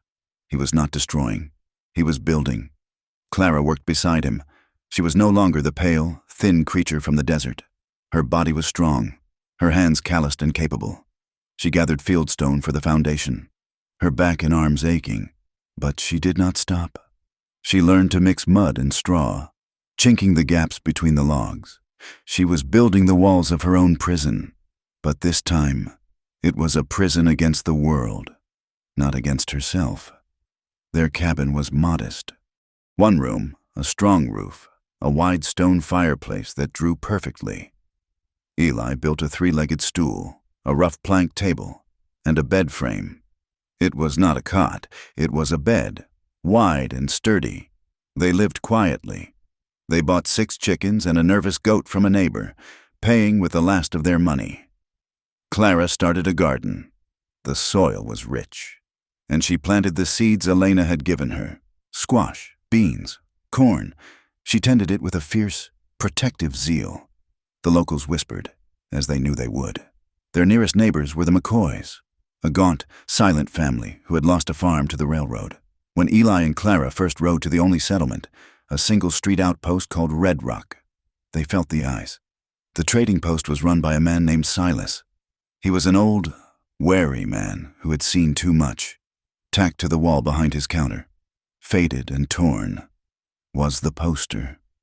Eli's face, crude and angry, stared back at them. $1,000. Clara's breath hitched. She felt Eli tense beside her. Silas, who was weighing out a sack of flour, did not look up. He saw Eli looking at the poster.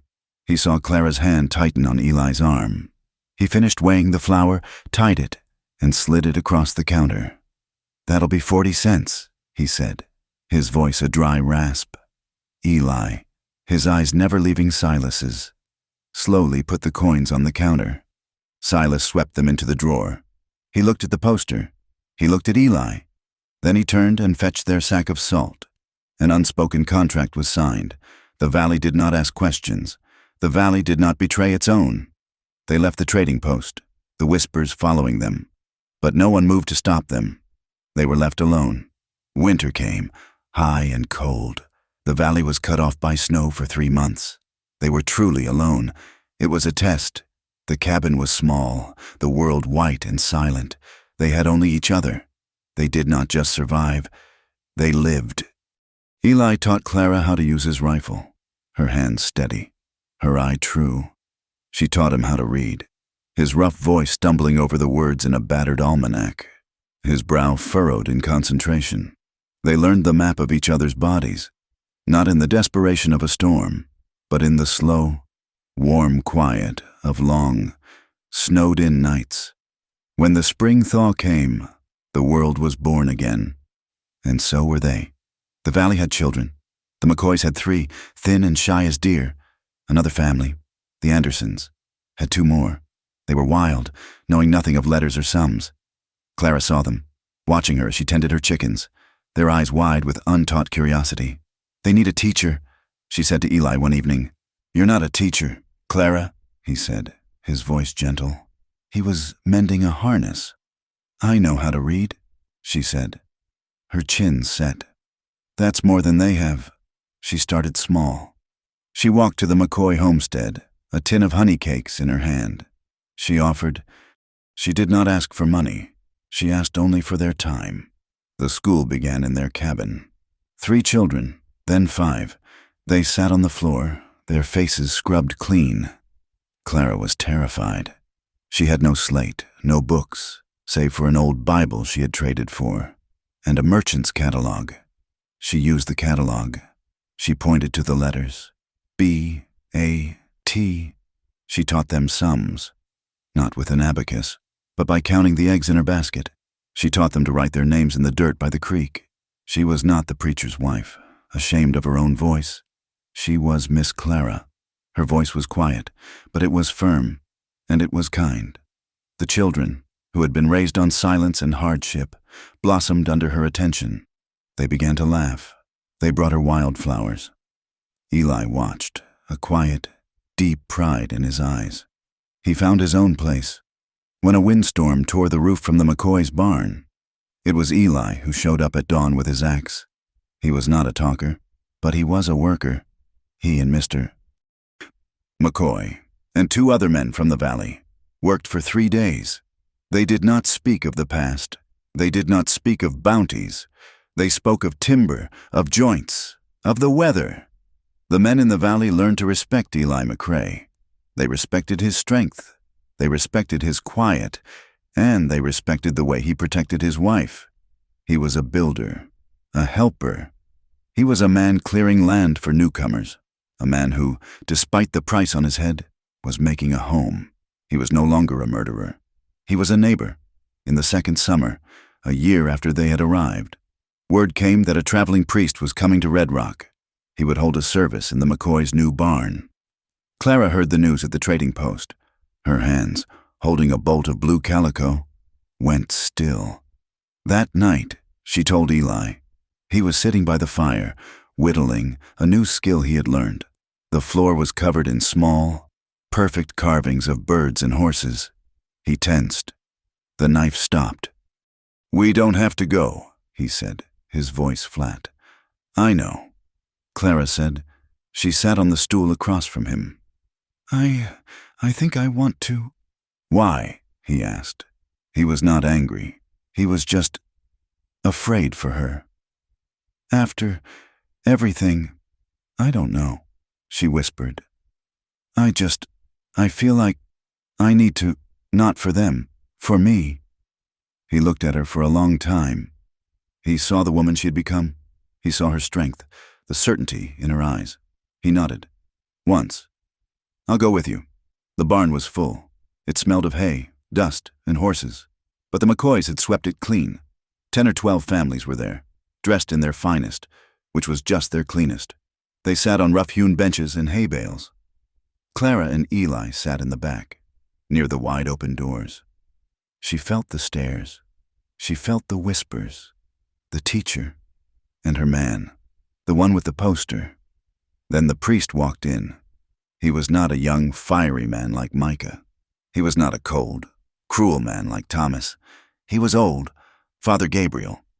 His hair was white, his face was kind, and he limped. His sermon was not about hellfire.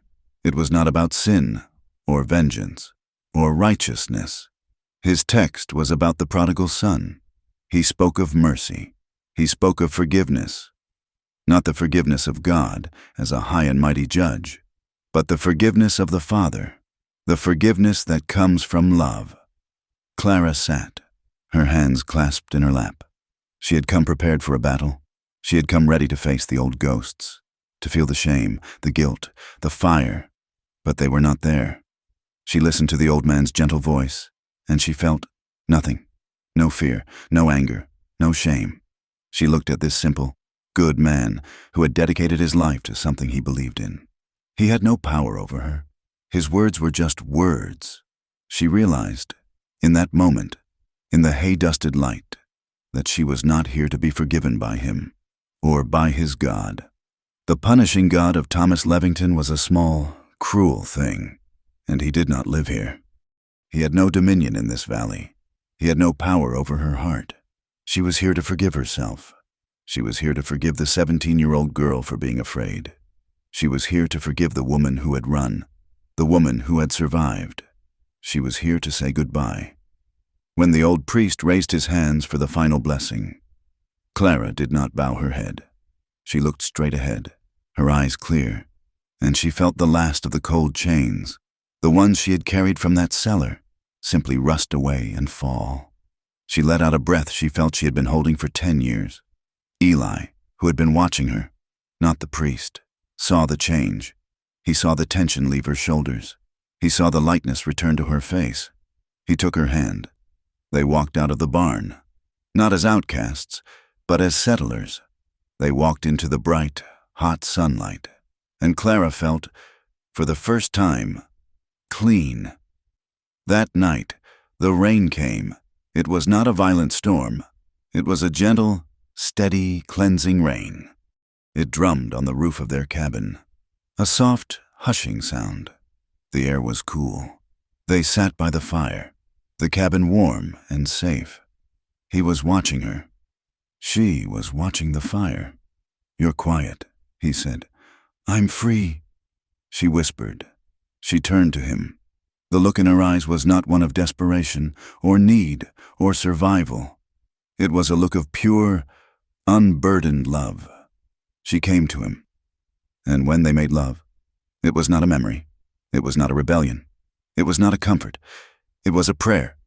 It was slow, and it was knowing. And it was a celebration of the life they had built with their bare hands. Afterward, she lay in his arms, her head on his chest, the rain drumming on the roof. and she began to weep. Eli tensed, his hand instantly going to her hair. "Clara, what is it? Was it the priest?" She shook her head, her tears soaking his skin. She was crying, but it was not the sound of grief. It was the sound of a dam breaking. A lifetime of unshed tears finally finding their way out. "No," she whispered, her voice thick. "No, it's not. It's not sad. I was crying for her." "For who?" "The girl, the one in the cellar, the one in the fire. I just realized. She's gone. She's not me anymore. It's just gone. The fear, it's gone. I'm just Clara. I'm just here." He held her, his arms a circle of safety. He held her as the rain washed the world clean, and he held her until she cried herself to sleep, her face one of absolute, unburdened relief. One evening, a few weeks later, the first chill of autumn was in the air. The aspens by the creek were a brilliant, shocking yellow. Clara was reading aloud from a book of poems she had traded 3 jars of jam for. Eli was by the fire, and she thought he was listening. She looked up, a soft laugh in her voice. "Are you even paying attention?" He didn't answer. He was bent over, his brow furrowed in concentration. He held a piece of charcoal from the fire, and he was drawing on a clean, smooth piece of pine he had sanded down. "Eli, what are you doing?" She got up, curious, and came to look over his shoulder. He tried to hide it, a flush of embarrassment on his face. "It's nothing, just being foolish." She looked. It was her face. It was a rough, clumsy drawing.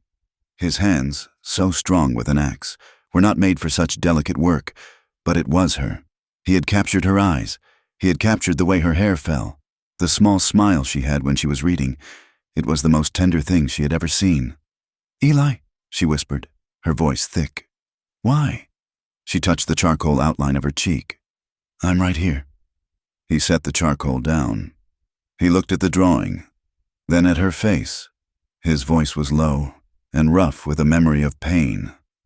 "I buried Sarah," he said quietly, "and I buried my boy. I don't have a picture. I don't have anything of them. And their faces. Sometimes they get blurry. I fight, but I'm afraid I'll forget the details, the way her eyes crinkled, the way his hair curled." He reached up, his fingers smudged black, gently touching her cheek. "So if I ever lose you again," he whispered, "I'll remember you just like this, with the light in your eyes." The final chapter closed as it began, with a storm. It was not a gentle rain. It was a true, high-country thunderstorm. The sky turned a dark, bruised purple. The thunder cracked overhead, a sound like the mountains splitting apart. The lightning lit the valley, turning the world white for a second at a time. A younger Clara would have been in the cellar. The preacher's wife would have been on her knees, praying, terrified. But Miss Clara, the teacher, stood on the porch of her own cabin. She was not alone. Eli stood beside her, his arm around her waist, holding her close. They watched the storm roll across the mountains. It was beautiful.